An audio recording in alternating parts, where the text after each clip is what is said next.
आप देख रहे हैं अल्फा डिफेंस हिंदी में आपका स्वागत है। आज के इस वीडियो में हम लोग बात करेंगे इंडियन नेवी के शिप्स के बारे में। यूक्रेन और रशिया के बीच में चल रहे कॉन्फ्लिक्ट के दौरान अब रशियन फोर्सेस आने वाले समय में यूक्रेन के मिलिट्री इंडस्ट्रियल कॉम्प्लेक्स को टारगेट करने वाली हैं और इस चीज को देखते हुए कई जगह कहा जा रहा है कि इसका इम्पैक्ट भारतीय नौसेना के ऊपर सबसे ज्यादा पड़ने वाला है। आइए समझते हैं इस वीडियो के दौरान इस कॉन्फ्लिक्ट से होने वाले भारतीय नौसेना के ऊपर इम्पैक्ट को। अगर भारतीय नौसेना के फ्रंटलाइन शिप्स की बात की जाए तो उसमें से 3 class Rajput class, Delhi class और तलवार क्लास यूक्रेनियन इंजन्स का प्रयोग करते हैं। जहां तलवार क्लास एक गाइडेड मिसाइल फ्रिगेट है, वहीं पर राजपूत क्लास और Delhi class guided missile destroyers हैं। राजपूत क्लास में भारतीय नौसेना के पास में 3 शिप्स हैं। ये शिप्स हैं INS राणा, INS रणवीर और INS रणविजय। INS राजपूत और INS रंजीत को भारतीय नौसेना की तरफ से डीकमीशन कर दिया गया है और माना जा रहा है कि बाकी बचे इस क्लास के शिप्स आने वाले कुछ समय के अंदर डीकमीशन कर दिए जाएंगे। ये शिप 4 जोरिया मैश प्रोटेक्ट के M3E गैस टर्बाइन इंजन्स का प्रयोग करते हैं। जोरिया मैश प्रोटेक्ट यूक्रेनियन कंपनी है और नेचुरली अभी चल रहे रशिया और यूक्रेन के बीच के कॉन्फ्लिक्ट का इस कंपनी के ऊपर एक अच्छा खासा असर पड़ने वाला है। वहीं पर अगर दिल्ली क्लास की बात की जाए तो इस क्लास में भी इस समय भारतीय नौसेना के पास में 3 शिप्स हैं। ये शिप्स हैं INS दिल्ली, INS मैसूर और INS मुंबई। इन शिप्स को भी पावर करने के लिए 4 जोरिया मैश प्रोटेक्ट के M36E इंजन्स का प्रयोग किया जाता है। हालांकि राजपूत क्लास की तुलना में ये शिप्स कंपैरेटिवली नए हैं और इस समय इन शिप्स को एक लाइफ एक्सटेंशन प्रोग्राम के तहत रिफिट किया जा रहा है।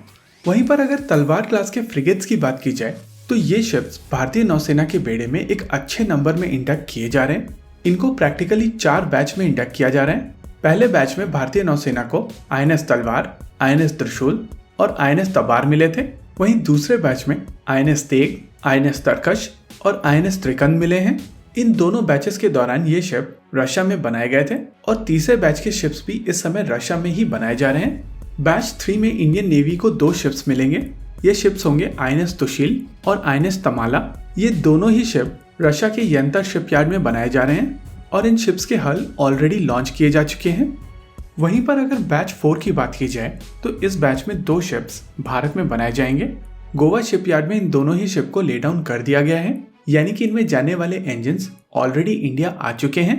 यानी कि ओवरऑल इस समय भारतीय नौसेना के पास में जितने भी शिप्स हैं उनमें जाने वाले गैस टर्बाइन इंजन्स ऑलरेडी भारतीय नौसेना के पास में हैं और इस समय भारतीय नौसेना को नए इंजन्स की आवश्यकता नहीं है।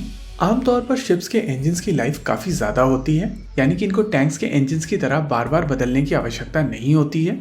हालांकि इनके ऊपर काफी ज्यादा प्रिवेंटिव मेंटेनेंस जाता है और एक लंबी वॉयज के बाद कई बार इन इंजन्स के ऊपर एक अच्छी खासी ओवरहॉलिंग की जाती है। कुछ समय पहले एक अपडेट आया था कि सरकारी कंपनी BHEL यूक्रेनियन इंजन्स को देश में ओवरहॉल करेगी, यानी कि इन इंजन्स की प्रिवेंटिव मेंटेनेंस और ओवरहॉलिंग इस समय देश में की जा सकती है। उस हिसाब से भारतीय नौसेना के शिप्स के ऊपर कोई भी इमीडिएट थ्रेट नहीं है। हालांकि जैसा कि हम लोग जानते हैं कि लॉन्ग रन में अपने स्ट्रैटेजिक इंटरेस्ट को देखते हुए इन यूक्रेनियन इंजन्स का रिप्लेसमेंट ढूंढना पड़ेगा और इस चीज को लेकर भारतीय नौसेना के पास में 2 ऑप्शंस रहेंगे।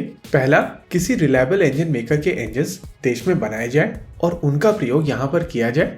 वहीं पर नौसेना के पास में दूसरा ऑप्शन होगा, देश में ही मरीन गैस टर्बाइन इंजन्स को बनाया जाए और उनका प्रयोग इन शिप्स में किया जाए।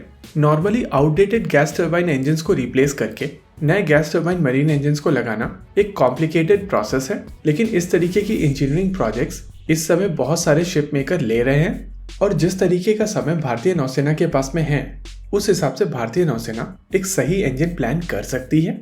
यहाँ पर GTRE कावेरी के मरीन वेरिएंट का भी ऑप्शन खुला हुआ है और अगर टेक्निकल कॉम्प्लिकेशंस हैं तो तलवार क्लास के शिप्स को अभी इंजन्स की आवश्यकता वैसे भी नहीं है। रही बात दिल्ली क्लास और राजपूत क्लास आने वाले समय में रिटायर कर दिए जाएंगे।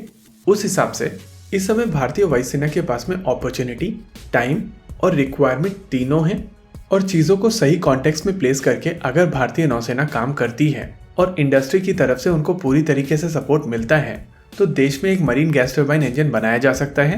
और आप में से कई लोग ये चीज़ जानते होंगे, GTRE कावेरी के मरीन वेरिएंट के ऊपर ऑलरेडी काफ़ी ज़्यादा काम हो चुका है और उस हिसाब से अगर नौसेना अपना इंटेंट और इन्वेस्टमेंट वहाँ लगाती है तो लॉन्ग रन में भारत के लिए काफ़ी अच्छी चीज़ होगी। इसी नोट पर आज के इस वीडियो में रखते हैं केवल इतना ही। वीडियो को अंत तक देखने के लिए धन्यवाद। देखते रहिए अल्फा डिफेंस। जय हिंद।